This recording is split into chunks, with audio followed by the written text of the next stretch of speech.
This video is brought to you by Devout Decals, makers of reusable Catholic art for your home altar, your bedroom, and your home classroom. You know, the octave of Easter may seem like an odd time to do a reflection from, or vision rather, of St. John Bosco, where he sees monsters. But it is good for us to remember we are always engaged in sort of a spiritual battle against the princes and principalities, the evil forces of the world, to not lose sight of these things, even if it is a joyous season. And so with that, the vision of a pack of monsters by St. John Bosco. The first night I went to bed towards 11 and fell asleep immediately. As usual, I began to dream, and since the tongue always turns to the aching tooth, as the saying goes, I dreamed that I was at the oratory with my beloved boys. I seemed to be seated at my desk while you were having a world of fun playing, shouting, and running about. I was very pleased with all the noise, because I know that when you are playing, the devil has no chance to harm you, no matter how hard he tries. I was rejoicing at this hubbub when suddenly all noise ceased and a deadly silence fell upon the playground. In alarm, I stood up to find out what had happened. As I crossed into the waiting room, a horrid monster burst in from the outer door. Seemingly unaware of my presence, head and eyes lowered to the ground, the monster advanced straight forward like a beast about to spring on its victim. Trembling for your safety, I looked down from the window to see if anything had happened to you. The whole playground was full of monsters like the one in my waiting room, though smaller. You, my boys, had been forced back against the walls and porticos, but many of you were lying on the ground, seemingly gone. This piteous sight so frightened me that I awoke screaming. I woke everybody else up too, from the bishop to the last servant.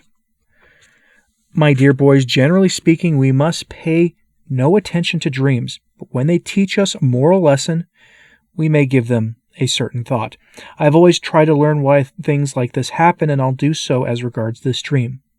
That monster may well be the devil who is ever trying to ruin us. Some boys fell victims to him, while others went unscathed.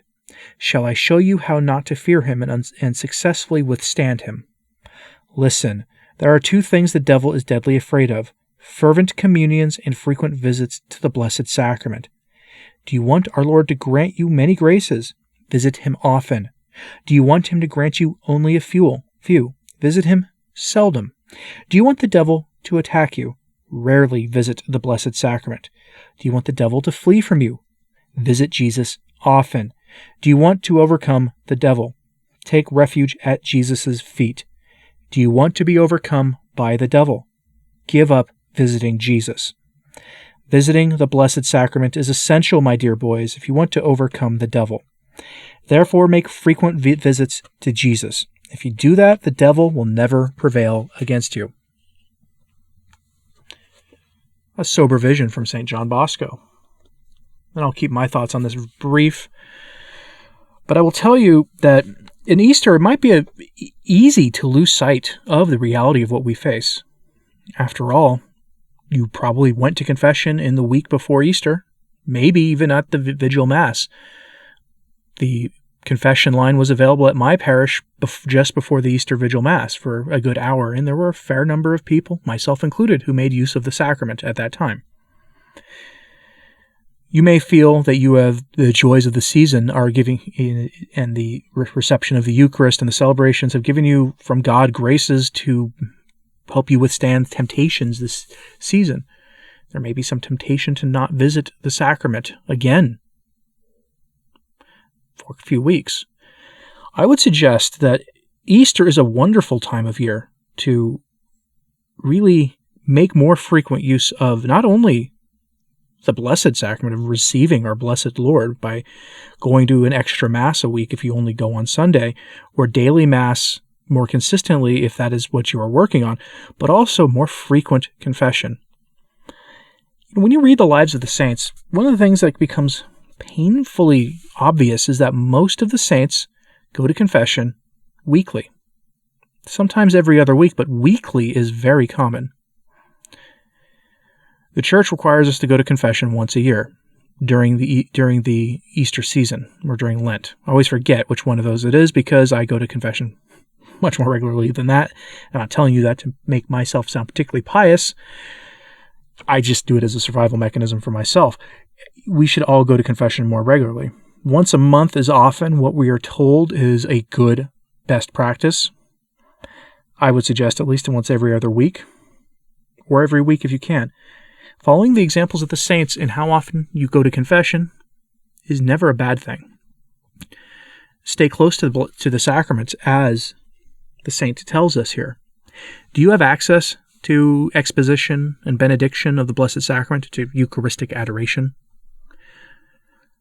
It's available for an hour once a week near me at a weird time of day, too, that unfortunately I'm not able to attend it. It is one of the very few things I miss about having lived where I did in Oregon, because I and some friends of mine made frequent use of perpetual adoration chapels, of which I have never seen one in my area. There is a parish, a monastery near me that has a tabernacle with the sacrament available for you to sit in front of, and that is the next best thing. And I have from time to time made use of it. And I think I'm going to publicly say that in my own way of trying to, walk the talk here is to make more frequent use of that. It is the next best thing, other than more frequent reception of the Eucharist. We can almost look at Easter as a sort of almost a new year, and a good time for us to make sort of resolutions regarding the faith, about more fervent practice of the faith. Otherwise, it is easy to fall into lukewarmness and find ourselves surrounded by that pack of monsters that St. Vincent told us of. And the really scary thing about it?